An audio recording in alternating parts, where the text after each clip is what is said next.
I'm happy to be back in a slightly colder but also drier environment, and mostly because I'm really looking forward to this next talk by Tatsu Hashimoto, who is a professor at Stanford University, and he has a ton of interesting research about generalization. I am really looking forward to hearing what he's going to talk about today. Thank you. Thank you all very much, especially for coming back from the lunch break. I know it's quite the struggle to come back on time for Keynote.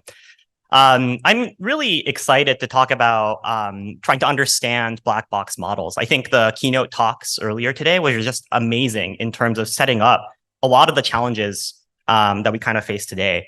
And I think one of the things, if we step back and look at it, is just kind of amazing is how fast benchmarks have saturated and how much we can, actually get reasonable performance on truly challenging benchmarks.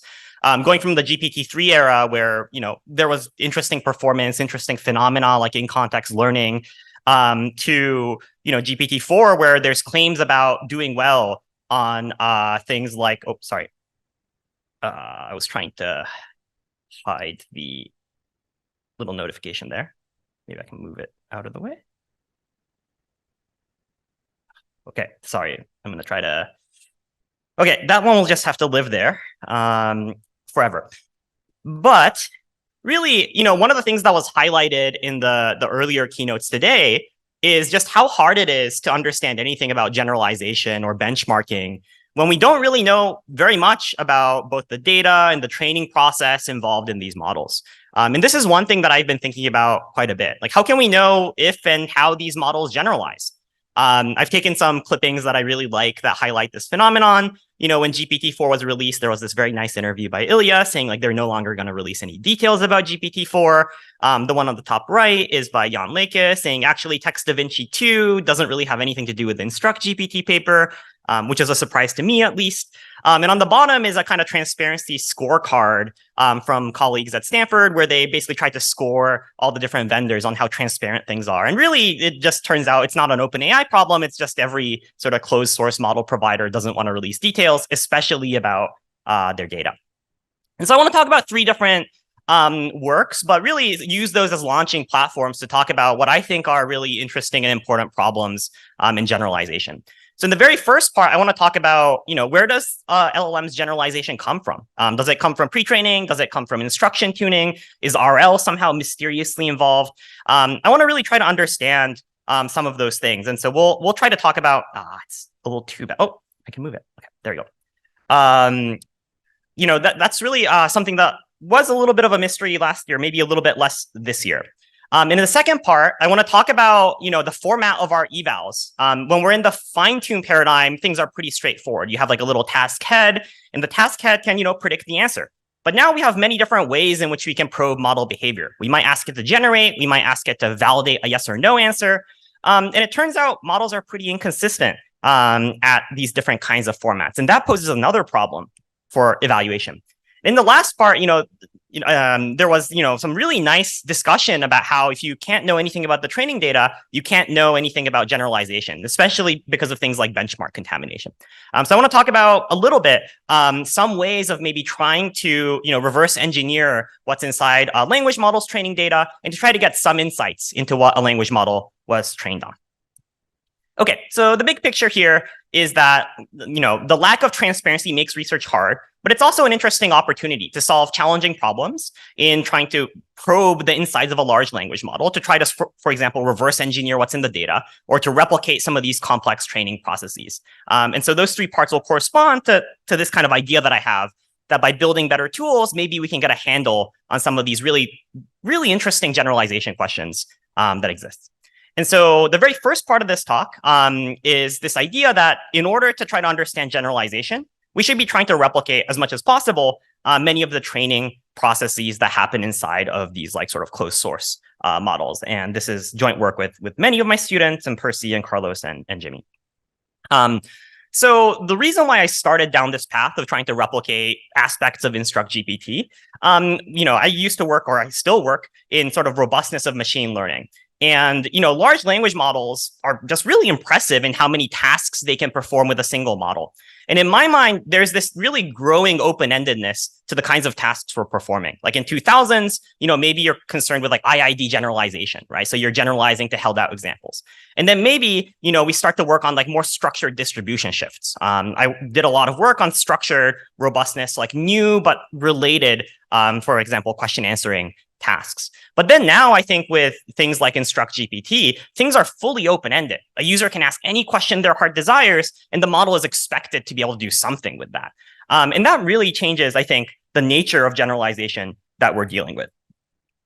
And as a person that's been thinking a lot about distribution shifts, the last 3 years have been really interesting to see, because there's been a lot of empirical work studying like how robust are models, how well do they generalize. There's some really lovely work by Ludwig, who was at UW, doing this kind of work, where they're measuring in-domain accuracy on one axis and out-of-domain accuracy on another, and they're scatter plotting all of these models. And one thing that's really striking is that a lot of models sort of fall on the same line, but actually, if you're using fewer examples from your training data, like zero shot or few shot learning, you actually get more effectively robust models for the same level of in-domain accuracy. And these kinds of observations really led me down a path of asking, like, what's going on with these zero shot models? Like, what's the root of their ability to generalize to interesting and new tasks? And so, as of last year, there was, some sort of a fierce debate about, at least at Stanford, about what makes Instruct GPT work. Maybe it's supervised fine-tuning alone, maybe it's the data quality in the instruction tuning, maybe there's some reinforcement learning magic. There was really a lot of hypotheses put forth, but very few sort of like empirical evidence towards this. And sort of to me, this was a broader problem. Like we were going to continue to have these problems because there will be new models, new RL algorithms, new who knows what in the post-training phase. And we need the ability to sort of be able to sort of prototype and test and to understand these things in a very hopefully low cost, fast, and replicable way. We don't have the kinds of resources that large industry labs have. So there's several major challenges involved. I won't necessarily talk about all of them. One of them is things like how do we get diverse and large sets of instructions to be able to do things like instruction tuning or reinforcement learning. If we're doing, pairwise preference feedback, how can we get a replicable set of pairwise preference feedback? Of course, we can go to Amazon Mechanical Turkers, but I think one of the things that we've been learning over the last few years is that, Amazon Mechanical Turkers, when we're trying to really push the performance limits, don't necessarily give you the quality of label feedback that you really would want. And then finally, because these algorithms are reinforcement learning algorithms, they're pretty tricky to implement. And we had to do sort of re-implementation from scratch for a lot of things like PPO that were actually quite tricky to get working. And I won't talk about all of this, but we were basically trying to replicate the whole post-training pipeline, starting with supervised fine-tuning. And we ended up releasing a baseline model that was more popular than we expected. And then we moved on to trying to do reinforcement learning for human feedback, basically using the same kinds of sort of synthetic simulated data. And then in the last piece, we were trying to also enable people to do essentially like R&D or hill climbing on these models more cost effectively and more quickly. And so we came up with some set of automatic evaluations. And I'll talk a little bit more about that later. And sort of the high level thing, which may be controversial to some people in this group, is using things like GPT-4 to simulate the behavior of annotators allows us to prototype things very quickly. I'm not going to stand here and say that this is at all a replacement for actual human data or human eval, but it does enable us to test a lot of hypotheses quickly. And I'll talk a little bit about some of the subtleties involved in doing something like this. The thing that I think is most kind of empirically interesting is the process of actually trying to simulate RLHF preferences. So just to give you a sense of what actually happens, we have a reinforcement learning algorithm that takes in as input sort of a large batch of pairwise preference data in which a human, or in our case, GPT-4 gives thumbs up, thumbs down style feedback on the quality of this output. So can we use powerful API LLMs to build useful simulation environments that mimic the behavior of human annotators? And at first, if you go down this path, you'll be kind of excited because you'll do things like measure correlations with humans, and you'll actually see that GPT-4 on many tasks, including bulk preferences, agree with humans to the extent that they roughly match human-human inter-annotator agreement. And of course, this is not a particularly new result. People have shown this even with things like fine-tuned BERT. But the thing that's actually pretty interesting is that this holds pretty robustly across a range of different instructions. But it turns out that this really isn't enough. There's a lot of really tricky things to get right. And I want to highlight one particular thing that I think is really interesting in the context of generalization. And it's that when you use GPT-4 for this kind of feedback, sort of simulating human preferences or simulating human written data, it turns out to have much lower noise. Humans, even if they're well-trained and well-instructed, have disagreements and different interpretations about the actual like instructions that you're giving them for annotation. Whereas GPT-4 has sort of a very single unified, like pseudo-human view of the whole thing. And because of this, if you try to decompose the errors into a kind of bias and variance term, it turns out that GPT-4 based feedback has just much lower variance than human inner annotator variance. And this actually turns out to have a big impact if you were trying to study these kinds of phenomena. And so what we did was we then, tried to think about some of that, and we carefully designed prompts for simulated human feedback. We generated ensembles of prompts to enable modeling of inner annotator variability. We looked at spurious correlates, like preferences for lists or longer outputs, roughly making sure that the preference for length and longer outputs for the GPT-4 annotator roughly matched human preferences. And of course, we do basic things like randomization of pairwise order. And so anyone can basically do this. This is just like a prompting exercise. There's nothing technically truly deep here. But I think the interesting part is really the validation. Like, does this idea actually work? Is this actually an interesting thing to be doing? When I started this project, I sort of the challenge that I posed to my students is like, is there an end-to-end evaluation that would really make us, or me at least, believe that this was a viable thing? And the plot that I'm showing here on the left is at least my best attempt at constructing such an evaluation. So the x-axis here represents the performance of a model trained with GPT-4 pairwise feedback and evaluated sort of automatically in the same way, using GPT-4 as an automatic annotator. The y-axis here is essentially the human world. There's human pairwise feedback, human evaluation. No GPT-4 is ever involved in the process of the y-axis here. And each dot is a different sort of system that's trained using either simulated or human feedback or evaluation. And what we see is the fairly tight correlation of these models, suggesting that essentially if you train different methods like say PPO or re-ranking and so on, using simulated data and evaluating it on GPT-4, you get basically similar results and rankings as if you did the same thing on humans. And once again, as I said before, these things at a micro level agree with humans. Like if we look at inner annotator agreement numbers, they're roughly similar. Okay, so why is this kind of interesting for generalization? One of the things we found as sort of side consequence of this is a phenomenon that OpenAI has talked about quite a bit called over-optimization. When you're doing RL-style algorithms, you'll often find a form of overfitting. So on the x-axis here is how well you've optimized your proxy reward. And so proxy reward is, you fit a reward model and you use a RL algorithm to hill climb on it. On the left one is sort of full human preferences. And as you optimize for human sort of surrogate reward, initially your model does actually get better according to human feedback or human rating, sorry. And then it starts to get worse because you're overfitting on this reward model, right? So you've really overfitted to this very narrow set of training preferences that you've had. You can actually simulate this fully in sort of the GPT-4 setup that we have by basically doing the kinds of randomization I talked about, right? Like by injecting noise into the GPT-4 annotator to roughly match the kinds of noise we see from human annotators.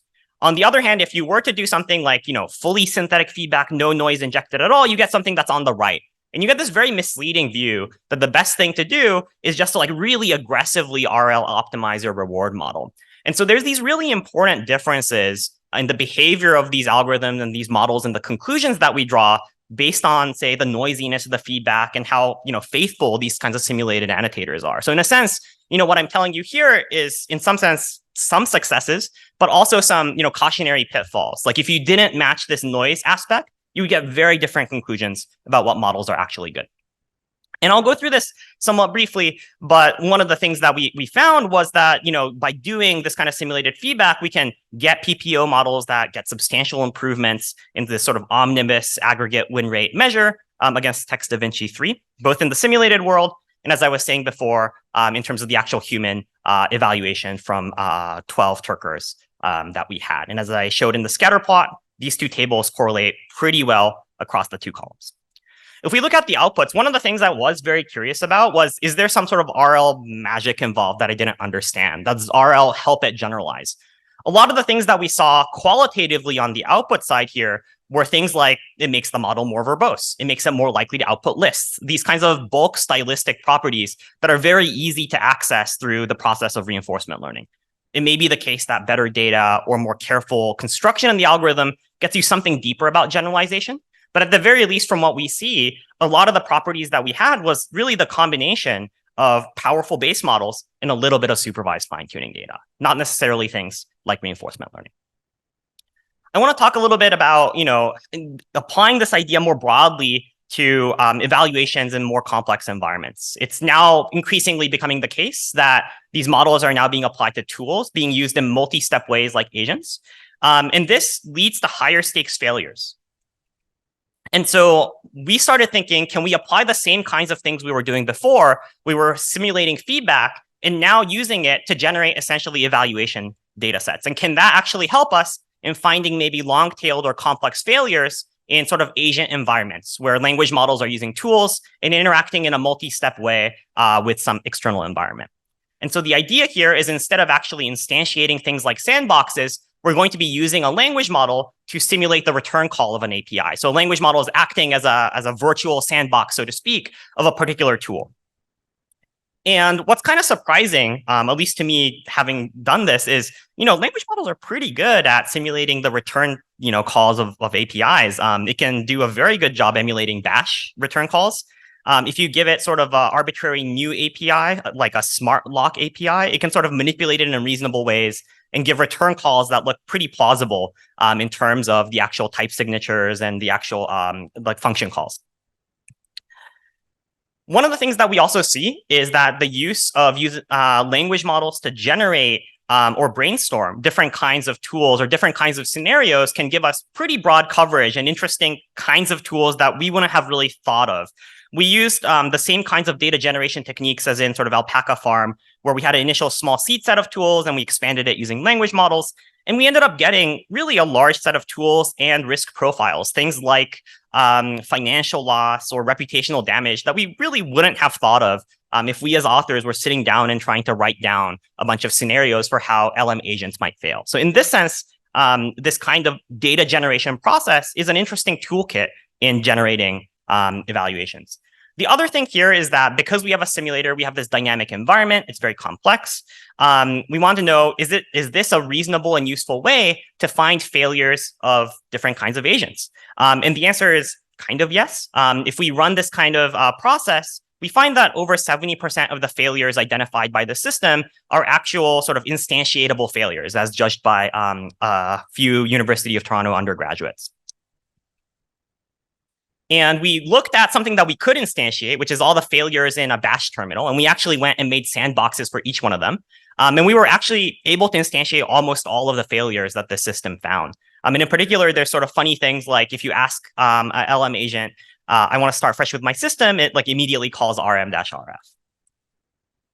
So if we go do this and, evaluate current agents, you might ask, okay, like where are we at in terms of agents dealing with these kinds of ambiguous instructions? If we take GPT-4 with a safety prompt, be safe, don't do things that might be dangerous. We still get about 24% of a failure rate on ambiguous prompts like the ones I have been showing you here. So there's high failure rates even for the best models that we have. Since this is sort of a red teaming assistance style tool, I'm not going to say that this is valid for some sort of statistical distribution, but it does suggest that there's high failure rates broadly even for the best models. Sort of beyond this work, I think there's one really interesting thing here, which is using LM-driven prototyping, LM-driven data synthesis allows us to sort of explore parts of the space that we maybe never would have if we were thinking top-down and designing these kinds of benchmarks. It also lowers the cost of prototyping some of our ideas. And I think this is a pretty exciting frontier. We know that data is in some sense the most important part of machine learning systems. And we now have ways of synthesizing data in a very programmatic and very fast way. And even though there's major pitfalls in this kind of approach, it does open new horizons in being able to sort of think about how data might impact these models and actually run experiments to that effect. Now I want to switch gears a little bit and I want to talk about, benchmarking for the next two parts. One of the things that we sort of take for granted is the format of the benchmark. In sort of the pre-LLM benchmarking phase, we had a very pre-specified task format, like let's say multiple choice question answering, and we trained our models for that. So there was never really any question of what the format should be. But now in this sort of, free text response setting, we have many ways that we can probe a language model's abilities. We can ask for generation, like what's 7 plus 8, and have it respond. We can also check answers. We can say 7 plus 8 is 15, true or false, right? And really kind of the issue is that these two are very often inconsistent. We found that even this addition problem was inconsistent for ChatGPT back in June. And it has major problems. It's hard for us to understand what the capabilities are if our prompt format changes things so much. And it's also really hard to engineer things when the way in which you ask changes the behavior. And I'm thinking about this, in the generalization and robustness sense, and it's really similar in some ways to classic adversarial examples and prompt consistency many of you are thinking about.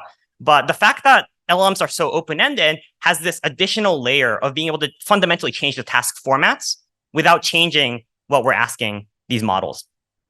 And the reason why I think this is, particularly important is that it has, I think, major implications for how we measure and probe LMs, right? Multiple choice QA is kind of everywhere. MMLU is fundamentally a multiple choice data set. We rely on that to understand how good base LMs are. Last year, I worked on, ways of eliciting opinions from language model called opinion QA. And in doing that, we asked multiple choice questions to language models. There's really big questions, important questions about whether this is an externally valid measurement device, right? Because most of the times you're interacting with LMs in a free response setting. And so multiple choice, very easy to evaluate, but free response is often how we interact. So the consistency becomes a really important question for evaluation. So we focus on this kind of, gap, generator discriminator consistency. If a generator performs a task, does the discriminator agree with it, right? So if I have rewrite the input text to be more humorous, you can ask the LM, did you actually make the text more humorous? And the two should really agree, right? That's a very basic requirement. And so this is a pretty broad concept. You can apply this idea to, reasoning tasks, to safety tasks, to QA tasks like I was talking about. And really, it turns out this kind of generator discriminator consistency is a problem across a huge range of tasks. If we look at QA, consistency levels range from like 90 to 95%. We would like that ideally to be higher given how, basic this is. I'm just asking which one's the answer versus having it generate the answer.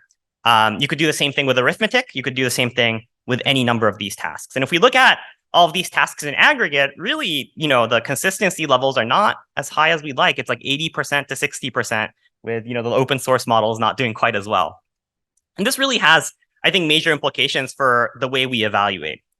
One thing we did wonder, though, is can we make this better, right? Can we make the model sort of generalize more nicely in terms of these task formats? And so inspired by ideas from co-training and self-training, we basically did something very simple. We just looked at all the examples that are consistent, and then we trained the model again on those examples, just updating the model only on the things where the generator and the discriminator agree. And since this doesn't require any labels, we can do this pretty easily on sort of any model where you can fine-tune the thing. So what we find is that if we apply this kind of consistency approach, we can actually get models to be pretty consistent, going from 60% to 86%. So you can get consistency to go up quite substantially with very simple label-free methods. And the thing that was surprising to us, it's not surprising that you can improve something you explicitly fine-tune for, but we do actually get some real downstream benefits. If you make the generator and discriminator consistent, you might think that you're making the weaker of the two sides, stronger, right? Like basically the generator might be teaching the discriminator or vice versa. In some cases, we actually see that they both go up in performance because somehow the consistency sort of transfers both sides and you get useful information transfer. So we get major gains on both sides across a few of these tasks.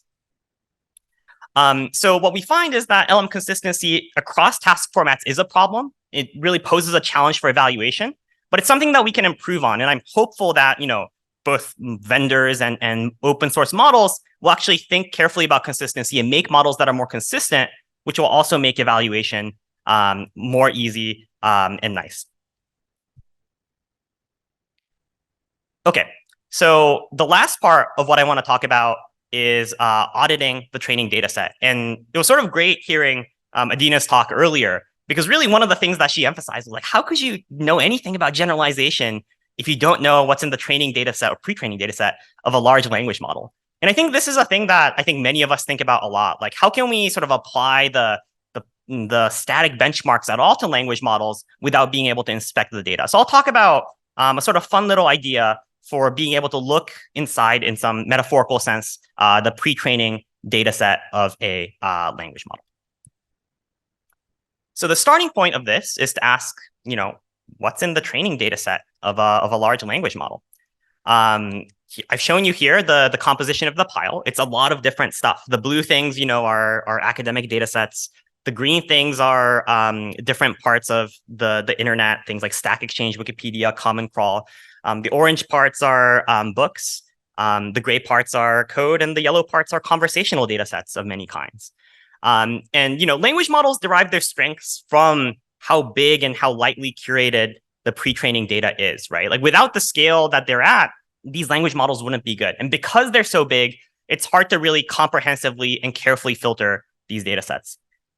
And this really raises the question of like, yeah, okay, so maybe you think Codeforces is a really good test for your language model, but maybe Codeforces is somewhere in GitHub because everyone uploads their stuff onto GitHub, right? So this really leads to a loss of trust. And I think, reading things on social media and talking to students, they're like, oh yeah, how can we trust anything at all when it's possible that everything is on GitHub? A sort of sentiment that Adina shared.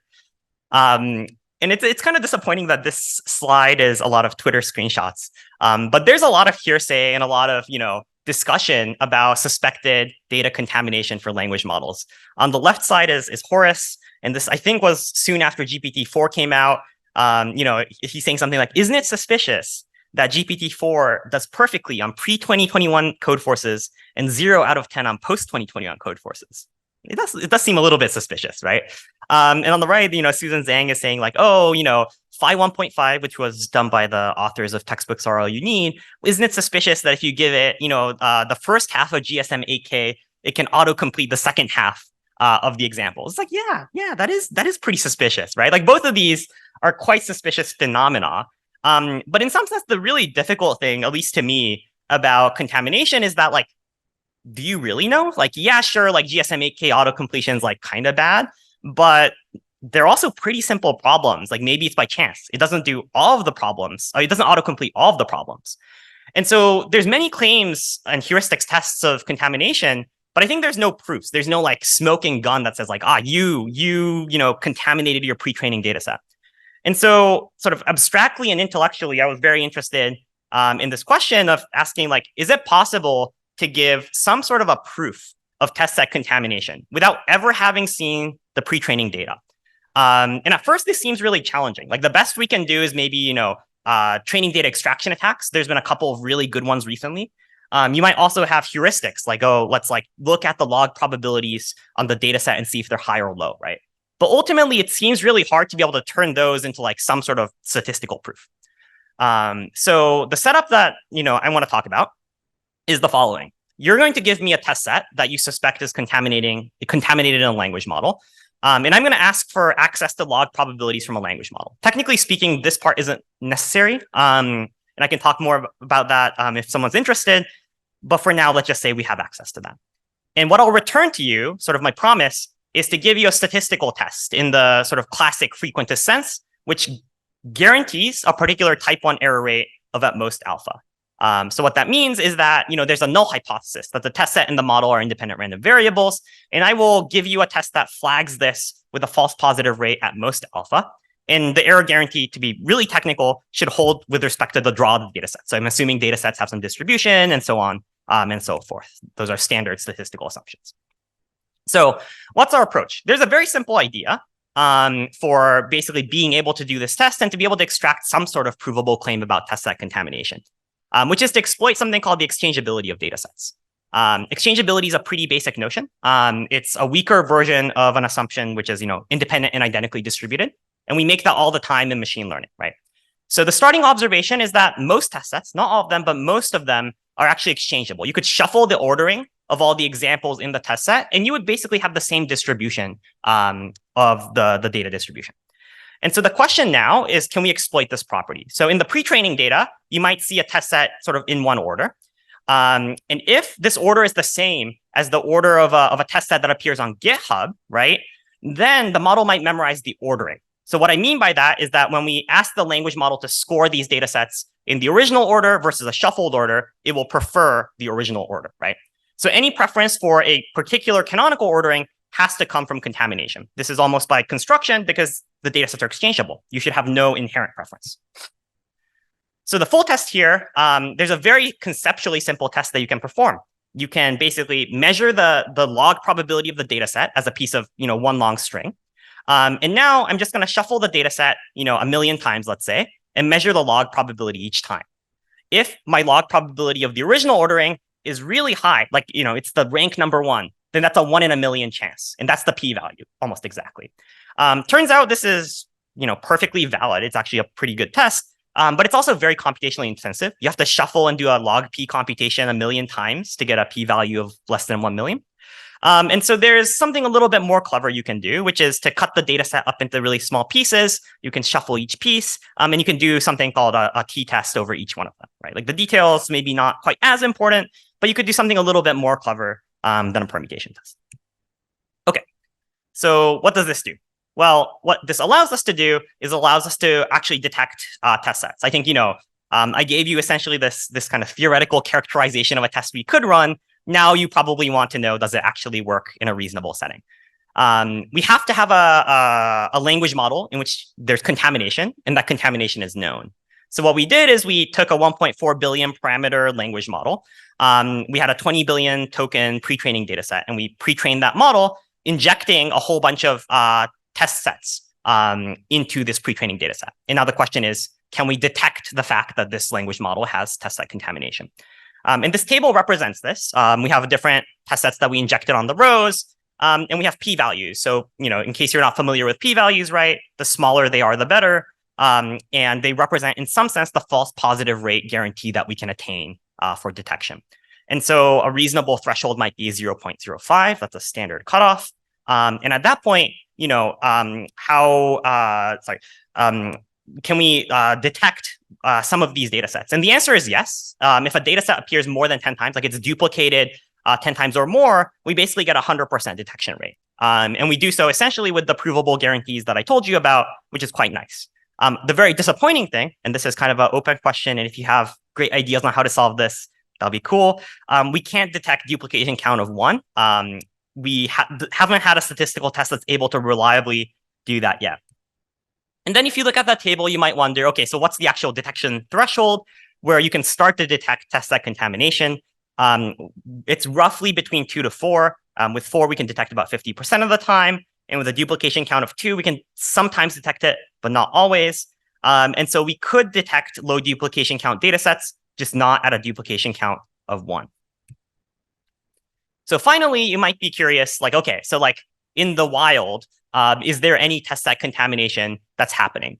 And I'm gonna, preface this table before I talk about any of the results with a couple of caveats, right? Like the first one that I'm gonna say is that a high p-value doesn't prove the lack of contamination. It just suggests, that contamination is unlikely with a duplication count more than 10, right? It's a very specific claim. And then the other thing is that we're looking at a lot of p-values. So you need to do something called multiple hypothesis test correction, so on and so forth. You can't take these numbers quite at face value. But what it does show is that we're not in a world where, let's say, MMLU appears, MNLI appears more than 10 times in GitHub. So it's like pervasively memorized by Llama 2, right? It's not quite that. Because of duplication and filtering and all of these things, it's likely that if these test sets appear, they're appearing at low duplication counts. And then there's a question of how much does low duplication count contamination affect the language model? I don't quite have an answer to that, but it does suggest that there's a bound on the amount of contamination that's probably happening here. The one exception is maybe ARC and Mistral. As I said, multiple hypothesis testing means that this is barely significant, but it is. And then the other thing that's of note that's pretty interesting, at least to me, is the MMLU row. MMLU has a little dagger because some of the data sets are not exchangeable and we have to manually filter those out. So it's not the same as the others. But our findings are consistent with the appendix of the Llama paper where the original authors, Llama 2 paper, where the original authors find some contamination of, I think, the social sciences split of MMLU in the Llama 2 pre-training data set. So it's nice that that sort of at least agrees. Okay, so to put that together, contamination can be tested. I think that's really interesting to me. Before doing this, it wasn't clear to me that there was any path forward other than looking in the pre-training data sets of LM vendors. The fact that we can give these kinds of proofs maybe gives me some level of hope that we might be able to do more. The empirical finding here is I think verbatim contamination is maybe less pervasive than expected. That may be a slightly controversial view given a lot of the doom and gloom that I've heard. But I think actually what this heightens is the importance of generalization, right? What I'm testing here is literal verbatim contamination. What that means is the JSON L file of MNLI or whatever was injected into the pre-training data set. I think that is maybe not as likely as people think. But what is likely is that maybe the articles that were used to generate certain data sets are definitely in pre-training. People may have taken bits and pieces of the data sets and shown them as examples in their blog post. There's these kinds of very indirect contamination that's happening. And people have been talking about sort of overlap-based metrics. And that indicates not necessarily contamination, but a failure of generalization, right? If you're doing these coding tasks and you're asking it to sort, and your pre-training data set, it's obviously going to contain sorting, right? There's a lot of articles about sorting. That's not necessarily contamination, but it does really, force us to ask the question, what do we test when we're doing these kinds of things, when we're doing benchmarking? So sort of go back to this, really, can we start to build provable tests for generalization? I think that's kind of a really interesting, exciting thing. I don't have any good ideas, but if we can do it, that starts to let us trust, maybe the results of benchmarking, even in this era where pre-training gobbles up the whole internet. Great. So to sort of wrap up, what I want to say is that in the first part, I was talking about, this process of trying to replicate aspects of language models, using language models as emulators for human annotators. I think there's, a lot of risks and pitfalls with this kind of approach, but it's also a new tool and a new powerful thing that we can use to maybe test or replicate complex data pipelines and empower the kinds of research we're doing. The second thing I talked about is consistency between task formats. I think that's just like a major open problem and raises a question of what exactly are we testing with benchmarks, right? Are we testing the format or are we testing, the underlying skill and the abilities? And then finally, test set contamination really puts a sort of fog over the entire area of benchmarking because it says is anything in this area valid? And so I think developing ways of trying to get at the validity of benchmarks, even without these kinds of cooperation from the LM vendors, I think is a really interesting sort of research problem, as well as very useful in understanding generalization. Thank you. I'm happy to take questions.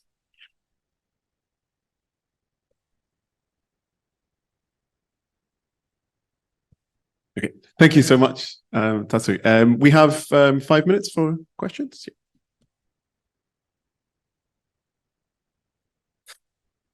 Thank you so much. There was a list of beautiful ideas. Just an upcoming small follow-up on the idea here. So if we now have a method to apply to black box models, we basically can do the same things with open source models. Let's say we have various pipelines to do fine-tuning with human feedback, let's say early chef, constitutional AI, DPO, stuff like that. We can basically compare them in terms of how good they generalize, right? That's right. Yeah. In some sense, that was one of the motivations for doing this alpaca farm thing. We wanted to build a standardized environment, sort of analogous to a lot of the reinforcement learning gyms and so on, that would allow for standardized comparison. The reason why I was talking about consistency, and one of the reasons why I studied it, was because it's, it gets at this question of, can we study different kinds of feedback? Because if the models aren't consistent, then we can't study the difference between pairwise feedback versus multiple choice and so on. So I think there's a lot of open research problems we need to solve before we can really trust the results of alpaca farm style things for broad feedback methods. Sorry. Was there a question? Oh, okay. Yeah. Hi, thanks for the great talk. I have a kind of a clarification question about the last part on the contamination. I'm just curious why specifically duplication count is your metric when there could be other factors like where in the training data order the data was seen, and also how many tokens each model was trained on? Yes. So we tested for some of those other covariates that might affect detectability, like the length of the data set, or the number of examples in the data set. Number of examples I was fairly confident would matter, but actually didn't at all. Duplication rate has by far the biggest impact. It is consistent with a lot of the memorization research, which has suggested that duplication count of 1 is really hard to do data extraction attacks on. And that actually like dupe counts of like 20 plus are reliably extractable. And so it's consistent with some of that work. There's obviously a possibility there's some metrics we've missed. We have a question here. Yes. Okay, thank you for your talk. And I feel it's really interesting to improve the consistency as you mentioned. Yeah. But I suppose most of the data you use is based on the universal knowledge, but not about some region-specific knowledge, such as the cars ride on the right or on the left. So do you have any idea about how should we dealing with these kind of things? Yeah, thank you. When you say region-specific, you're thinking about settings where there's no single correct answer because there's many different sort of possible answers depending on the region. That kind of thing. Okay. Yeah. So I think that is a separate problem. I didn't put it into this talk, but we've studied things like opinions, and where people might have, very strong disagreements about what the right answer might be. For example, does access to guns make us safer, right? Yeah. And there you really truly do have disagreements. And then you have this question of like, do you personalize? What is the right governance mechanisms for language models to determine what the right response is? I think those are interesting questions. But I think my stance is that building sort of measurement mechanisms, like what is the language model doing now, is sort of my job. And then there's an additional job, which is sort of more political in nature, of figuring out what is the right thing for language models to do. And I think the vendors are doing this as well. Anthropic has done things like collective constitutional AI, and OpenAI has done similar work on asking like, what do people want from language models? Those are kind of the first steps in trying to come up with sort of more democratic processes to determining how language models should behave when there's sort of irreconcilable disagreements. Okay, thank you. Yeah, we have a question over there. And we might have time for one more quick question after that. All right, thank you for the talk. I have one question regarding the test of contamination. During the talk, you're kind of hinting that having access to those logics might not be necessary. But it seems from your talk that having these, especially for this particular methodology, these are necessary. So could you clarify a little bit what your idea? Yeah. So this test obviously like really strongly relies on log piece, and there's no way to get around that. But there is kind of this fun other idea that you could do, which is, let's say that a language model knows which example the first example of MNLI is, right? Let's say it knows that. That means it knows something about ordering, right? In fact, it knows that the first example comes before all of the others. So actually, just that fact, the fact that the LM knows the first example, gives you a p-value of 1 over the size of the data set. And so we've been trying to get GPT-4 to tell us the first example of every data set. And there's actually websites that did this, for ChatGPT 3.5, successfully showing for some data sets that the LMs memorize the first example. Unfortunately, they've patched this out, so I can't replicate that website's results. But if I could, I would have some strong p-values to show you on GPT 3.5 and 4. Okay, thank you very much. I'm afraid we have run out of time, but please reach out to Tatsu. And thank you very much.